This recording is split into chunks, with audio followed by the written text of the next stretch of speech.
Thought can never capture the movement of life. It is much too slow by Yuji Krishnamurti.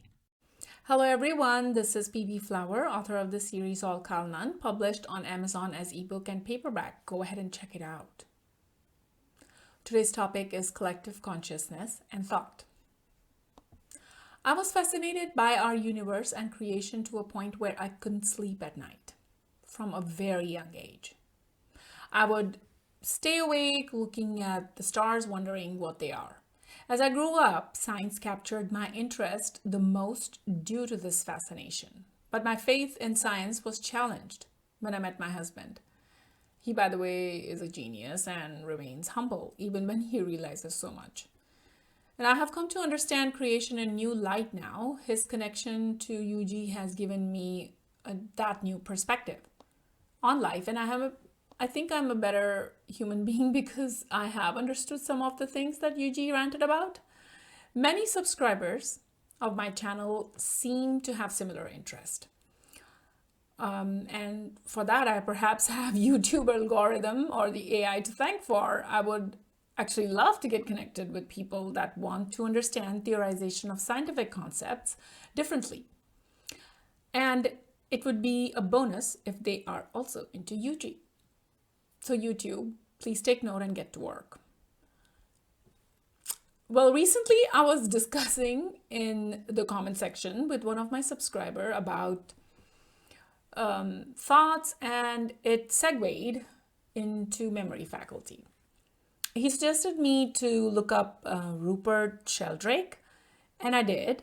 And I'm glad actually I got to know about him. I read some of his work today. By the way, I am subscribed to his channel now. And after reading about his hypothesis on memory, it actually parallels with a few things I myself theorized. That thoughts, in fact, all of us, but only some of it or particular stream on a given frequency is processed by the brain. And that's why we have like-minded bunch of people that also operate on that frequency. We just need to find them, or YouTube will find them for us. Rupert's work on memory has been plated as pseudoscience, and I don't care for pseudoscience draw from the science community because I'm pretty sure they're the ones that did it. So in his essay, Psychological Perspective, Rupert Sheldrake talks about the shift from mechanistic to an evolutionary and holistic worldview. Now, because science is all about theory followed by proof, which is nothing but fitting in a mold that they have come up with, they meaning the science community. Even in science, some concepts are given and are constant without any explanation. All theories in science is based on a root assumption. So yes, this work by Rupert Sheldrake is very interesting and is done under what he calls morphic resonance and the collective unconscious. His notion on morphic resonance simply means that similar things influence similar things across time and space. The amount of influence depends on the degree of similarity. And I think I'll have to read more about his work thoroughly before I make an exclusive podcast on it, but I will leave a link below about whatever little I have talked about today. Now, I keep saying, and Yuji also pointed out, that there is collective consciousness of everything everyone experienced. I don't remember which podcast, I think it was a thought podcast, but I have speculated that thoughts latch on to beings vibing on similar frequency, leading me to theorize that we as humans come in knowledge of what already exists, but in our own time frame. That doesn't mean that idea or thought did not occur to another. It is new to you, but it was already there. Someone who existed perhaps thousands of years ago had come across what you are thinking of now. And so ancient and new wisdom is both similar. but perhaps put in words differently. There is nothing new, but it is new to you as and when it comes to you because of the sequence of time. And last night, my husband was inundated with thoughts to understand mechanism of thoughts. Imagine that. So my husband, he recorded it. He either types it or records it, when things come to him.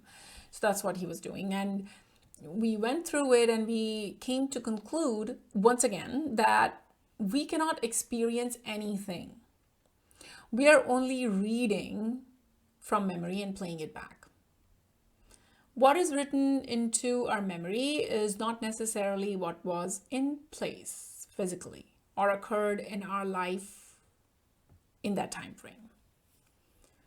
It is like the sensory matters capture the objects in front and the subject processes it.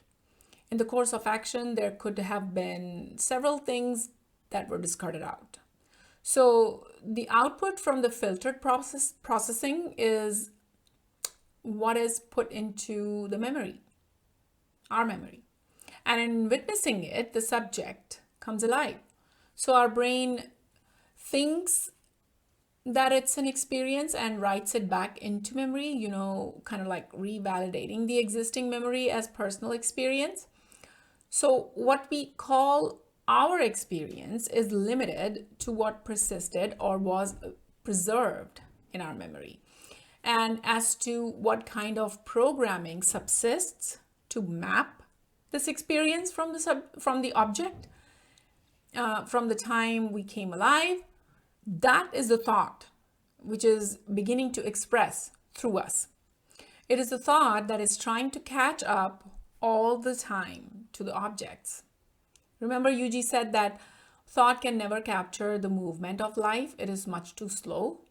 That is why. It is because of what I just said. By that logic, thought is your enemy by Yuji is also established. Yuji was the one who said that thought is your enemy. It is slow, corroborating the reason for causing a division in the human consciousness and creating an artificial entity called self, which was also said by Yuji.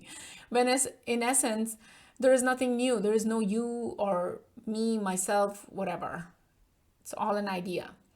Now back to my point, what is happening by playing this movie or stream of thoughts is that it highlights that the script of our lifespan is very limited. And it is determined by data that is input into us. However, the objects that we call world or that which is real keeps regurgitating new things that were already there. Remember my quote, it is more of the same shit everywhere. It is from the series All Call None. Well, that is what it meant. And the concept of parallel universe is because of this new iteration of what already exists. So the creator is spawning off more and more and more mass and energy combinations. More of the same shit. But the only way to see what is a reflection, or the only way to see that as a reflection, is through universal mind or communal thought or collective sum total of experiences. And so that's why it is all but a memory. For us, it has to be separated as object-subject to make any sense. But then the conundrum of what Yuji said comes back, where he said, you have no way at all of finding out for yourself the seat of human consciousness because it is all over. And you are not separate from it. So if we truly become non-dual, we cannot claim to understand and talk about it as we are part of it now or one with it. And so what Yuji said will make a lot of sense here, that it's in the thought's interest to try and understand as it creates and perpetuates the division.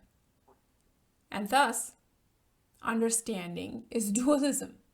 Again, Beauty's rant. Well, thank you for listening. This is Author PB Flower signing off. Bye-bye.